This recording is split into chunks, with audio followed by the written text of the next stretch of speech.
Hi, it's Richard Bromwell here from Charterhouse Auctioneers, and we're going to have a bit of a walk and a talk through our great big classic and vintage motorbike auction coming up at Haynes on the 29th of June. Now, as usual, George and the team have been out and about. We've got some fantastic entries. Now, we do know you love a project, so the first couple of bikes here, this is a 1932 Raleigh MG31 and also the 1940 Velocette GTP. Yes, where did we find these? In an attic down in Southampton. And they were all taken out on a hot day, and those are obviously being sold without reserve. Also from the same owner is this circa 1936 BSA Empire Star. Pretty much a complete bike. Again, needs some work. The owner, he bought them a number of years ago, like a lot of people. And he also owns this 1947 AJS 16M. And those are all being sold without reserve. We do all love a no reserve project, don't we? Certainly not a project is this 1956 Norton Dom Racer. Value on this sort of £8,000 to £10,000, and it's got some nice bits and pieces, but it's got its standard gearbox, and present for about 10 years, and has been on display as an office bike to look at. What a cool thing to look at. Now, another cool thing to look at is the group of Nortons and other bikes from the late Dr. George Cohen, known as Norton George to many, and what a fine and distinguished looking gentleman. First up from his collection, we've got the 1959, the Norton Max 500. It's a low boy. And this was built by George in about 2015, sort of using 99% new parts.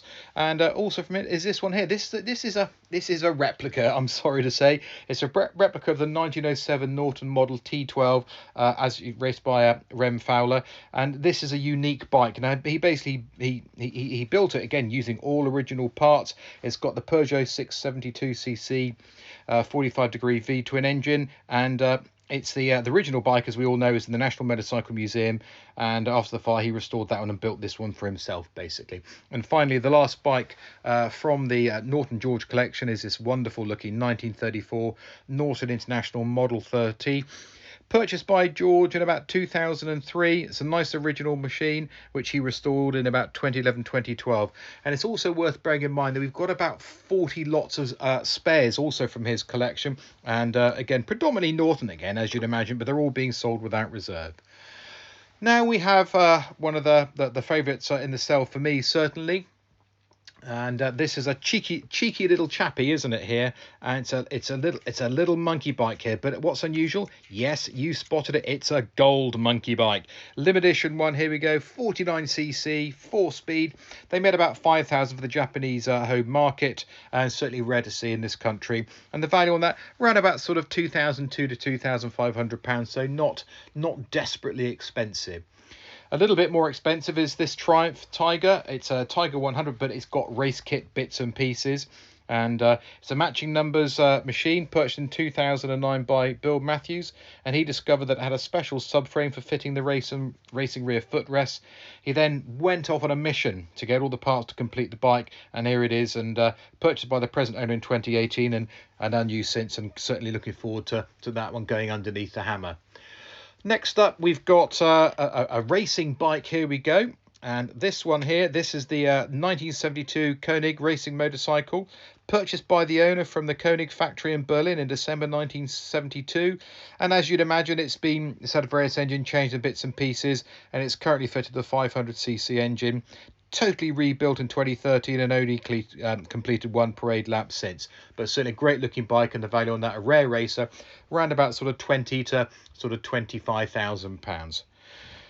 One of these bikes here, the 1949, it's a post-war Scott Flying Squirrel. I always think about a wonderful old Captain Tom with his squirrels and bits and pieces, and dear old Tom, there we go. And this one here, post-war one, and engine rebuild completed in 2015, but ridden less than 100 miles since then. And the value on that round about the sort of I suppose probably about the sort of £6,000 mark. There we go.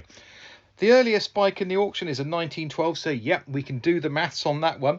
And the 1912 Humber 2 horsepower. It's a very rare original model, fitted with the Armstrong 3-speed motor gear rear hub, and is believed to be the only one in existence.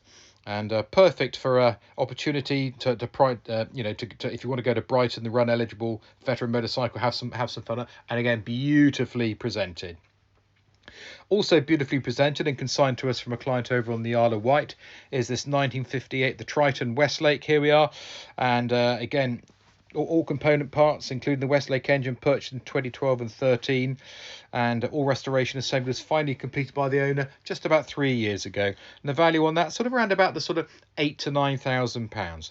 A bit cheaper, and certainly what I remember, certainly in my youth as a spotty teenager, is the Fizzy. There we go. Now, as we know, Fizzies are they're not always the best value for money bikes, are they? Really, because they're so popular. Because what do? Our business is run by nostalgia.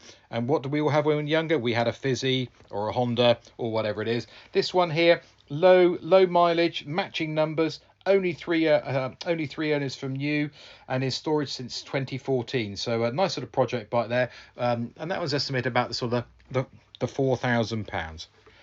Bit more than £4,000 is the 2014 Godet Egley Vincent at 500, and built by Patrick in about 2014. And engine was further developed by Andy Savage, and this is without doubt the most successful Vincent 500 race bike. It has won races worldwide, including Sydney, Australia, with lap records there as well. Multi-race wins at Chimay, Belgian Classic with lap records. I mean, you know, what's not to like? The value on that, round about the sort of £32,000 to £35,000. Now, as we had earlier on the bikes we pulled out of someone's attic, we pulled this bike, which is a 1937 Triumph 6S with a sidecar, out of a storage container. There we go. Usually it's just old washing machines and toys, but this time we found this wonderful unrestored original bike, which is estimated between sort of £8,000 and £9,000. A similar sort of value, a little bit more, 10 to 12,000, is a super rare silk. Now, what a great British invention. There we go. Purchased in 1997, and this is number 125 138. Will need some light recommissioning and is sadly for sale due to poor health. Also from the same owner, and is this wonderful Benelli SCI. There we go. Look at the pipes on that. Imported machine. He's owned it for 23 years, and you know, great looking bike. An estimate, as I say, around about £10,000 to £12,000 on that one. Not often do we come across bikes with proper racing history, but here we go. This one is lot 207 in the auction, and it's a Velocet. Here we go, and we basically it has previously been restored, and it's got all the bits to go back on it. But what is important is it's